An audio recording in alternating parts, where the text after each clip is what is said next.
A courtroom in London.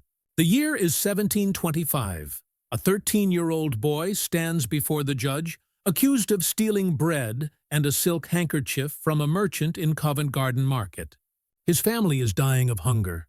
He took food to survive and the handkerchief because he thought he could sell it for a few shillings. But in the British legal system of this era, motivation doesn't matter. Age doesn't matter. Circumstances don't matter. There is only law and punishment. The judge consults the codes, finds the crime listed, and pronounces the sentence with routine indifference. Hanging. This boy is just one among thousands. Executed annually at the height of what historians call the Bloody Code, a legal system that made more than 200 crimes punishable by death, from murder and treason to theft of property worth 1 shilling, cutting down a tree in a royal park, or appearing disguised on a public road. This was not a justice system designed for rehabilitation or even proportionality. It was a machine of terror, a calculated instrument of social control through fear, a public spectacle of suffering, and a brutal demonstration of the state's absolute power over the bodies and lives of its subjects.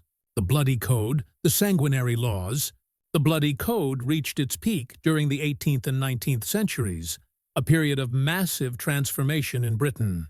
The Industrial Revolution was reshaping the economy, creating unprecedented wealth for the few while pushing millions into brutal urban poverty. Land enclosures forced peasants to leave the countryside and migrate to cities where they worked under inhumane conditions in factories and mines. Crime, particularly petty theft motivated by desperate necessity, increased exponentially. The elite's response was not social reform or poverty relief, but intensification of punishment. The philosophy was deterrence through terror. If punishments were sufficiently horrible and publicly visible, lawmakers argued, people would think twice before transgressing. Ironically, some liberal reformers of the time, including utilitarians like Jeremy Bentham, supported severe punishments under the argument that they maximized general happiness by protecting the property of the honest majority through terrorizing potential criminals. William Wilberforce, famous for his campaign against slavery, simultaneously supported maintaining the death penalty for minor crimes. The Colonial tails, the scourge of discipline. The catannet tails, a 9-tailed whip, was a central instrument of discipline in both the Royal Navy and penal colonies. It was not a simple whip, but an elaborate weapon of torture. 9 strips of leather or rope were attached to a short handle, and each strip was often braided with knots or had fragments of metal or bone incorporated to maximize damage. When applied to the bare back of a victim with full force by a trained sailor or professional executioner, each blow tore away skin, ripped muscles, and could expose ribs. Typical punishments ranged from 12 to hundreds of lashes. In the Navy, sailors could receive 48 lashes for insubordination or drunkenness. In Australia's penal colonies, convicts routinely received 100 or more lashes for escape attempts or disobedience. The procedure was a public ritual. The victim was tied to a grating or mast, back exposed. All other sailors or prisoners were forced to watch. The executioner applied the blows methodically, counted aloud.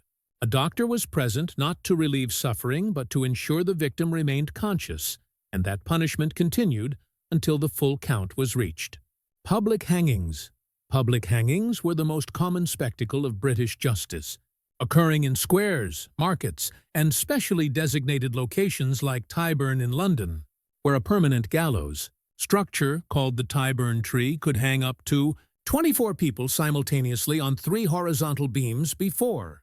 Reforms in the late 19th century that introduced the long drop technique calculated to break the neck and cause relatively quick death. Hanging was death by slow strangulation. The condemned climbed a ladder or was placed in a cart under the gallows. The rope was placed around the neck, and then the ladder was removed or the cart pulled away. The victim hung suspended, slowly suffocating, legs kicking as they tried to breathe.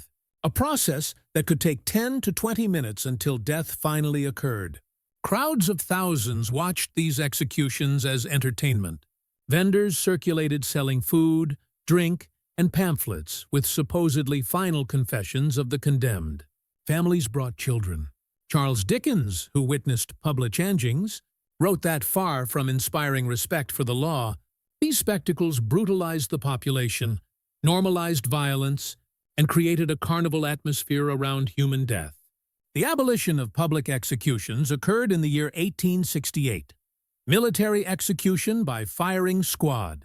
Military execution by firing squad was a method reserved primarily for soldiers accused of desertion or cowardice, particularly during World War I.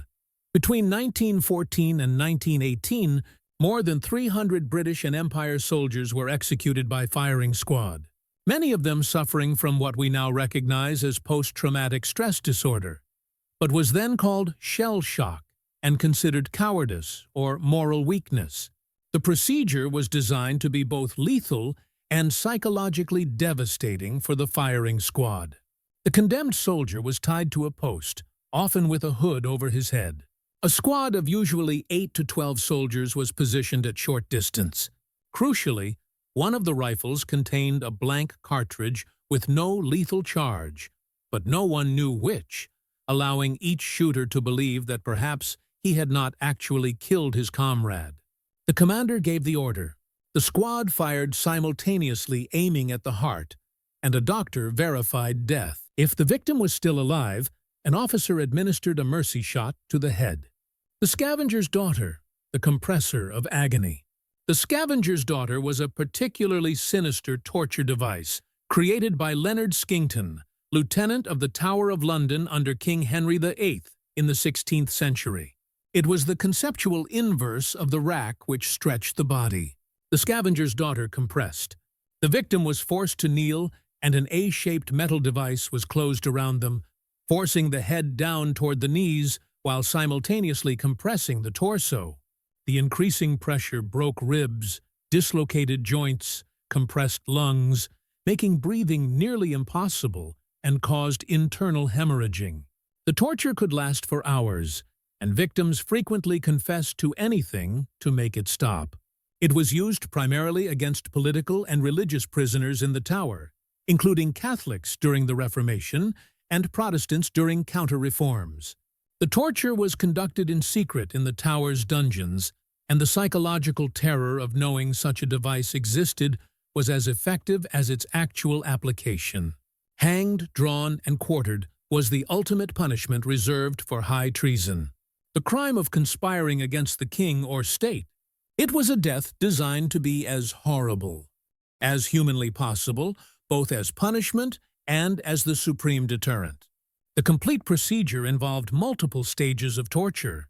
First, the condemned was tied to a wooden hurdle and dragged by horses through the streets to the execution site, a brutal process that often caused severe injuries. Then he was hanged, but the rope was cut before death occurred, leaving the victim semi-conscious. While still alive, the abdomen was opened, intestines were removed, and burned before his eyes. Finally, the body was beheaded and cut into 4 quarters. These parts were then displayed in prominent public locations in London and other cities as a warning. Heads were frequently placed on spikes on London Bridge or above the Tower's gates. This punishment was applied to the gunpowder plot conspirators in the year 6006 to Jacobite rebels in the 18th century, and continued to be technically legal until abolition in the year 1870, transportation exile to the colonies. Transportation to the colonies was an alternative to execution that in theory was more merciful, but in practice was often a slow death sentence. From the mid-18th to mid-19th century, more than 160,000 convicts were transported from Britain to the colonies, initially to America, and after the American Revolution, primarily to Australia. The voyage itself was a deadly ordeal. Convicts were kept in conditions similar to slave ships, chained in overcrowded and unsanitary holds for journeys lasting months. The mortality rate was high due to disease, malnutrition, and abuse. Those who survived arrived in hostile environments where they were sold as labor or handed over to colonists who treated them essentially as slaves. They were forced into hard labor under brutal conditions, building colonial infrastructure, clearing land, or working on farms. The system served multiple purposes for the empire. It emptied overcrowded prisons in England, provided cheap labor for colonial development, and removed undesirable elements from metropolitan society pressing to death. The slow crush of justice. Peine forte à dur pressing to death was a medieval method that Britain maintained until surprisingly late. It was technically not a punishment, but legal coercion applied to accused persons who refused to plead guilty or innocent in court. Under common law, a trial could only proceed if the accused entered a plea, and some strategically refused because under feudal law, if they were not formally convicted, property could not be confiscated by the crown and would pass to heirs. To force a plea, the accused was laid on the ground. A heavy board was placed over the chest, and stones were gradually added until the person pleaded or died. Death could take days of increasing agony as the weight slowly crushed the chest cavity.